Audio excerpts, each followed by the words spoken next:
Indeed. In fact, I would go as far as to say what this government is doing about this rape gang inquiry is a masterclass in procrastination. And what did we hear from the Prime Minister? It was a right-wing bandwagon. What did we hear from senior ministers? It was a wolf whistle issue. Well, what we want to know are the terms of reference and where will they be put on the government's website so we can all... Right then. Buckle up, folks. Grab your tea, adjust your long lass, and prepare for a parliamentary pantomime. So dramatic. Even Shakespeare himself would have rolled his eyes and said, "All right, that's a bit much, mate." Today, we're diving into a gloriously baffling British spectacle that could only ever occur in the hallowed and often hilariously chaotic chambers of Westminster. Our leading lady, none other than Jess Phillips, Labour MP, serial shouter and part-time supplier of face-palming soundbites. And what's on the menu today? An absolute masterclass in losing one's marbles on camera. Oh yes, she didn't just lose her temper, she served it up on a silver tray, garnished with righteous indignation and drizzle of passive aggression. But it wasn't just any MP on the receiving end.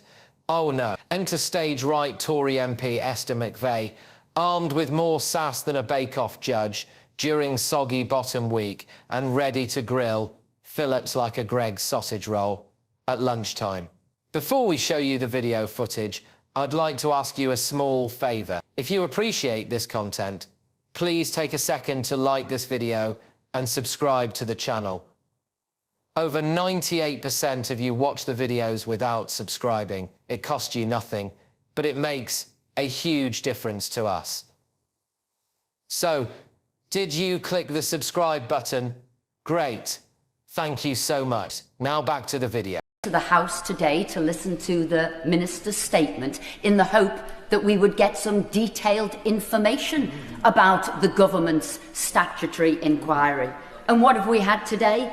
A long statement and very little information indeed. In fact, I would go as far as to say what this government is doing about this rape gang inquiry is a masterclass in procrastination. And what did we hear from the Prime Minister? It was a right-wing bandwagon. What did we hear from senior ministers? It was a wolf whistle issue. Well, what we want to know are the terms of reference and where will they be put on the government's website so we can all inspect them?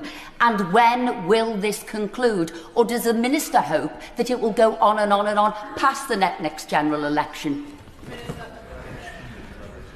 Not sure that the Honourable Lady wants to hear my hopes about the next general election.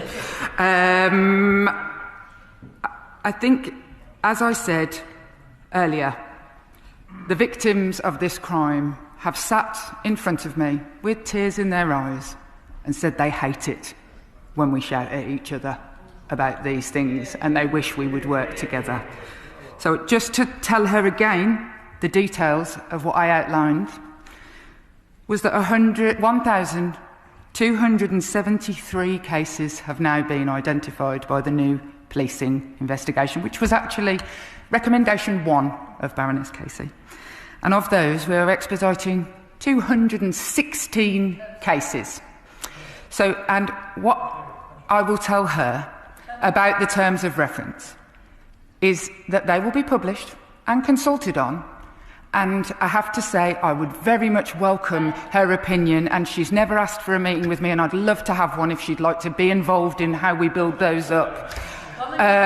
Please get in touch with my office. But what I would say is that I have to say, hers is not the voice I'm most concerned about sharing then with, and those people I'm speaking to. So the gestured eyebrows raised so high, they were practically in orbit, bracing herself for a gentle lob of political niceties, only to be greeted with a rhetorical cricket bat to the metaphorical shins.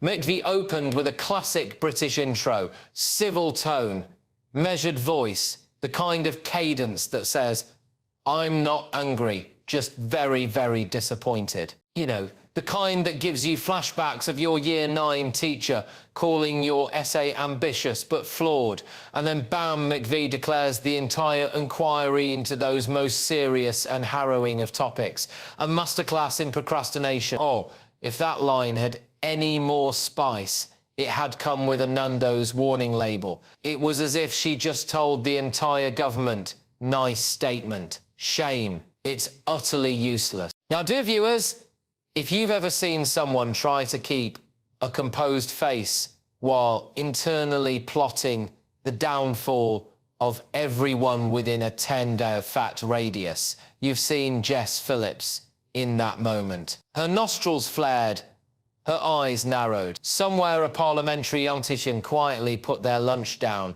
and whispered, "It's happening."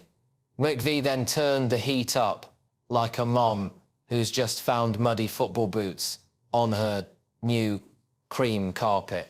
"What we wanted," she proclaimed with the terms of reference. Such a gloriously British demand, like storming the Bastille, but making sure to queue first. And she didn't stop there. "Where are they on the website?"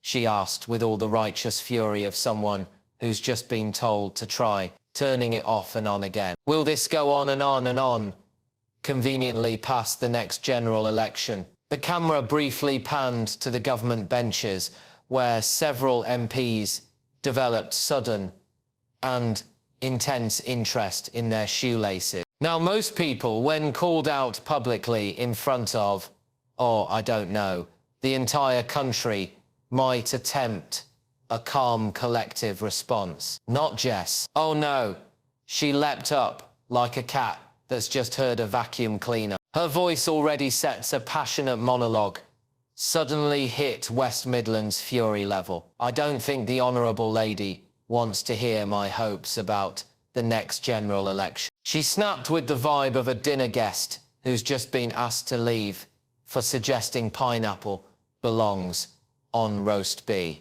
She then launched into a list of numbers as if attempting to summon data to shield herself like a statistical patroness. 73 cases identified, 26 expedited, she declared, as though shouting numbers makes everything all right. Somewhere an accountant felt a strange twinge of joy, but didn't know why. But McVie's original point wasn't about how many numbers Jess could rattle off like a calculator on a caffeine heart.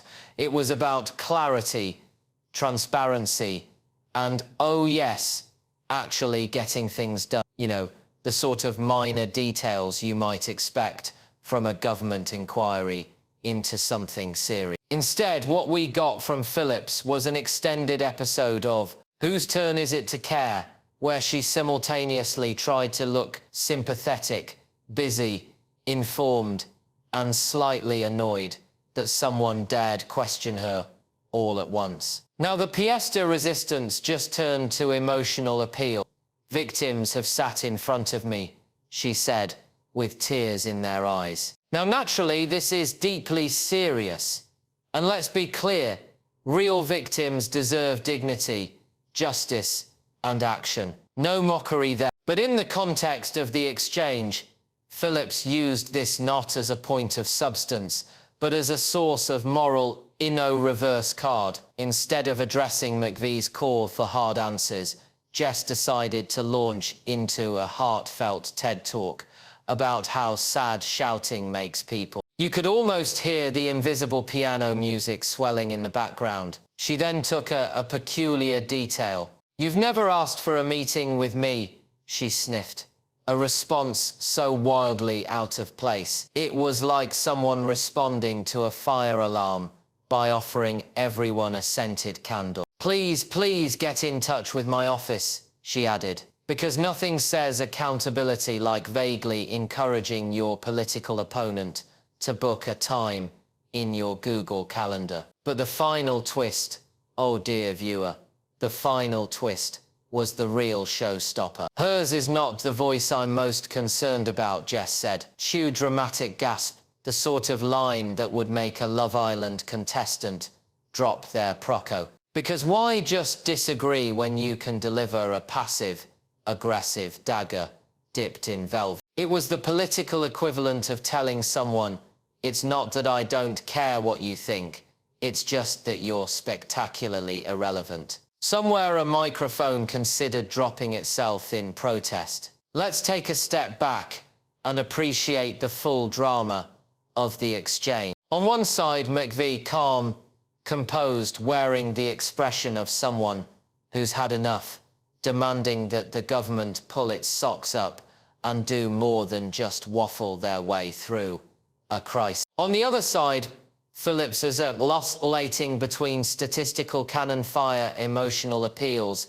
and high-octane shade-throwing, desperately trying to retake the narrative as it slipped through her fingers like a wet bar of soap. It's the kind of theatre that reminds you British politics isn't really about left or right half the time. It's about who can win the latest round of Westminster's Got Talent. And on this particular day, dear viewer, it wasn't just Phillips. Because if her goal was to appear informed, responsible, and above the fray, what we got instead was a woman being caught with an empty toolbox after loudly insisting she was building a house. The real irony, Phillips kept stressing how the victims hated when politicians shout and argue. Yet, there she was, delivering her own impassioned soliloquy that did exactly that. The whole thing had the energy of someone yelling, "We must stop shouting," at the top of their lungs. So what did we learn from this glorious little episode of British parliamentary banter? First, if you're going to go toe-to-toe with someone in the Commons, make sure your answers have more substance than a flan in a heatwave. Second, emotional appeals are important, but they're not a substitute for actual answers. And third, if someone asks you for the terms of reference and your reply involves offering a meeting and a hug, you might want to check your job description. As the dust settles, one imagines McVie calmly returning to her bench, sipping metaphorical tea, while Phillips stews in a cocktail of indignation and vague indignation. The true winner, the British public, who got yet another reminder that while government might not always govern, it certainly knows how to put on. And as for Jess, perhaps next time when the spotlight's on, she'll come armed not just with numbers and noise, but with the very thing McVie asked for from the start. Answers, cheerio for now. And remember, next time you hear the word statutory inquiry, brace yourself.